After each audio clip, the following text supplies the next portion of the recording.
This is Mayor Ron Anders with the Mayor's Minutes from our June 2nd, 2020 Auburn City Council meeting. During the Committee of the Whole last night, we reappointed Brad Wilson to the Waterworks Board. Brad had served one full term and one partial term and was seeking a second full term.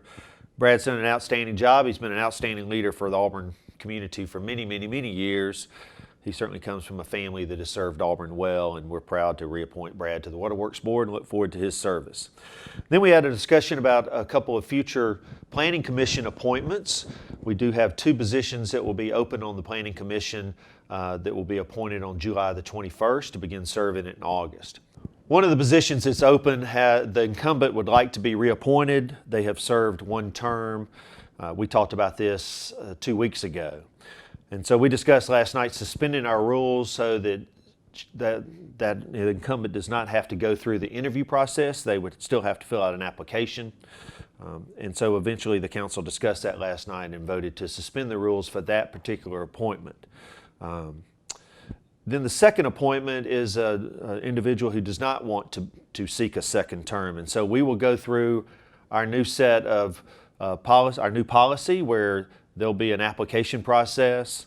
The mayor and the mayor pro tem will take those applications and will create a smaller group that will be invited to go through an interview process. The city council will interview all of those candidates, and then eventually the city council will make a decision on July the 21st. So if you're interested in serving in the Planning Commission, first of all, I really encourage you to understand what being on the Planning Commission is all about. It's very involved, it's very busy. There's a lot of pressure with the decisions you have to make sometimes. There's a lot of information that you have to understand and learn. But if you think that that is something that you'd be interested in and that is your way of serving your community, then certainly we encourage you to apply for that position. The applications are available now, and you have till the 22nd of this month to turn those applications in, and then we'll get that process started. We think everybody always in our community who want to serve on our boards and commissions. We cannot operate this city without the volunteer effort of many of our citizens. And thank you to Nonette Reese and Wayne Bledsoe for their service to the Planning Commission, and thank you for the time that they've invested. As we got into the City Council meeting last night, we began by the city manager announced some board availabilities, board announcements.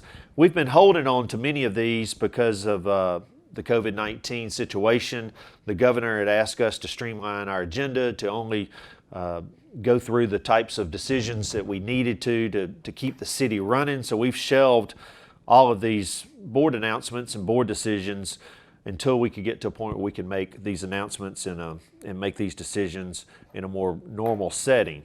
And so we believe in 2 weeks we'll be back in our new chambers, and we look forward to that. There'll be more information coming out soon, but we did make the announcements last night. That is for Downtown Design Review, Historic Preservation, where there's actually 3 vacancies, Auburn Public Library, and Cemeteries Advisory Board. So just as I mentioned, if you think any of those would be a good fit for you, please educate yourself on what they do, how often do they meet, what are the decisions they make on behalf of the city. Understand who's on those boards, who do they report to, and then if you think it's still a good fit for you, then certainly fill out an application and turn that in, and we'll consider your application. So all these board announcements will be made at our July 7th City Council meeting. As we got into the consent agenda last night, the first item we took up was renaming the street from Mike Hubbard Boulevard to Bent Creek Road. We approved a tax abatement, a 9-month extension to a tax abatement for Donghee, Alabama in the Auburn Technology Park. Donghee is investing about $14.5 million in creating 10 jobs in our community, and we appreciate their partnership and their willingness to expand their plant here in Auburn, Alabama. We had an administrative change with CSP Technologies, and it was simply an address change for a tax abatement agreement that the city had with CSP Technologies. There was no change to the agreement. We just had to legally alter that because of an address change. We approved a contract with Azteca Systems. It was an enterprise licensing agreement. Azteca Systems provides unlimited use of the Cityworks software and unlimited maintenance, and this was a 2-year agreement. And then we got into ordinances last night, and the first thing we did is we approved a number of stop signs and a speed limit for the Auburn Links subdivision, Phase 1 and Phase 2. We approved 2 capital loan interest subsidy programs, one with River Bank and Dr. William King Dentist, and then one with Southern States Bank and the Cigar Bar. And again, I appreciate all the financial institutions who have partnered with the city to provide these loans to help these small businesses through this very difficult time. The City Council approved a commercial development agreement with the Country Club of Auburn. This is a new restaurant on South College Street at the old Locos location. This has been a building that has been empty now for a couple of years, so we're excited to get a vibrant new business inside of that building, and so we did approve a commercial development agreement through Amendment 772, and we look forward to getting that new business open. This will be an unusual restaurant. It'll have a putting green next to it that you can go and have some competition while you enjoy your meal or your cold beverage in the afternoon, and we look forward to seeing our citizens enjoy many times and have many memories at this restaurant in the future. It looks fun. And then we approved a zoning ordinance amendment to the Cox Road, Wire Road corridor. And basically, this is simply what this did, is it created a 1 acre lot allowance in that area. This is a more rural part of Auburn that many of the properties out there have been annexed in the last generation. And they wanted the ability to be able to construct new neighborhoods out there with larger lots, and so we did not have a category for a 1 acre lot. And I applaud the Planning Commission and the planning staff for working with the neighbors and working with the property owners in this area. And certainly I appreciate Councilman Tommy Dawson, who's always so careful to support and recognize all the needs of his ward in that area as well. And that took care of the Auburn City Council meeting last night and all the agenda items. There are a number of things that I would like to speak to that have occurred in our community here recently. Yesterday, Mr. Arnold Umbach was put to rest. Mr. Umbach served as the city attorney for many, many years. He also served Auburn City Schools as their attorney for many, many years. Mr. Umbach is the son of a legendary wrestling coach at Auburn University, Sweet Umbach, and he has been a part of our community for a long time. In fact, he was a great young baseball player who led a team of Auburn kids to Williamsport, Pennsylvania in the 50s to play in the Little League World Series, and that team actually finished third in the United States that year. But Arnold served Auburn well. His family has served Auburn well, and he was buried yesterday, and we just appreciate everything that Mr. Umbach has done on behalf of Auburn and pray for his family at this time. Coach Dye passed away this week. Many of you know that. My thoughts about Coach Dye have more to do with our community and less to do with him being the football coach, because he was a great community servant. Yes, the victories and the success that he brought to Auburn football benefited our community in a number of ways.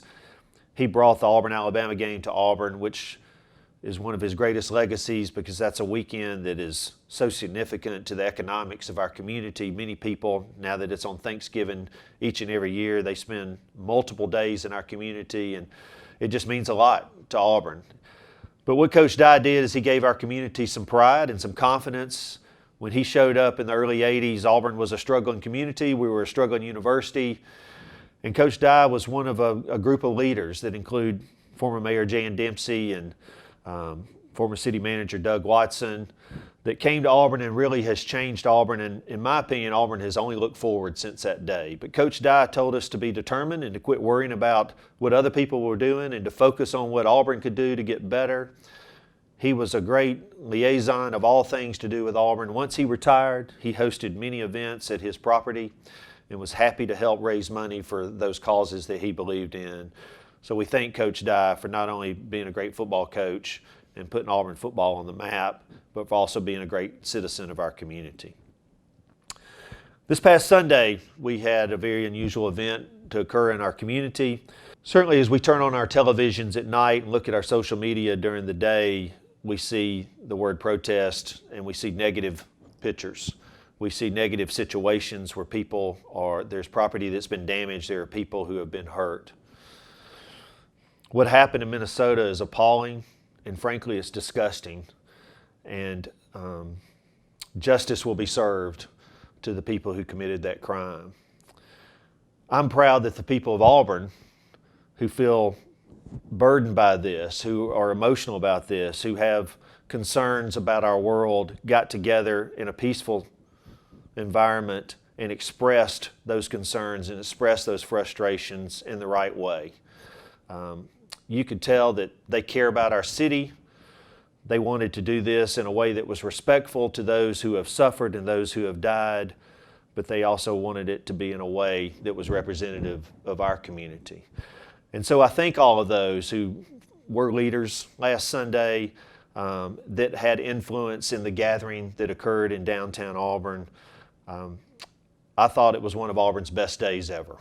And I think as we move forward in our community, that there's much for us to learn, and I know there's much for me to learn. I'm a young man who started first grade when schools desegregated. I was in the class of kids who went from 1 to 12 for the first time ever in a desegregated school system in our city. I played a lot of sports, had a lot of African American friends, and I've always patted myself on the back because I thought I was in the right frame of mind when it came to my relationship with those brothers and sisters who are African American. But obviously over the last 4 or 5 days, as I've watched our country in such dire straits, and I've seen more upheaval than I've ever seen in my lifetime, I've looked in the mirror and decided that I need to dig deeper myself. And there's more understanding that I need to have, not only as a man, but as the leader of Auburn. And so I'll be challenging myself here in the coming months to try to sit down with those brothers and sisters and talk to them, and more importantly, listen to them, and make sure that me as an individual and me as your leader are doing the right things to put Auburn in its best position to live in a community that provides harmony and opportunity and understanding and respect and ultimately justice to all of our community. So thank y'all. I just want to be mindful, thank all of the people that were part of that for how they conducted that protest, how they were respectful to the small businesses in downtown Auburn that are so much a part of our life here. And I want to end by saying I'm grateful for the men and women of our public safety, and particularly our police. We don't experience these issues in Auburn because we've got excellent professionals that work in our police department. They have a strong group of leaders who are talking to them on a daily basis about how they should go about their business. They take good care of us, and they respect us. And so I'm thankful for the leadership of the Auburn Police Department and Auburn's Public Safety Division and everything that they do on behalf of our city. This is Mayor Ron Anders with the Mayor's Minutes from our June the 2nd Auburn City Council meeting. Have a great weekend.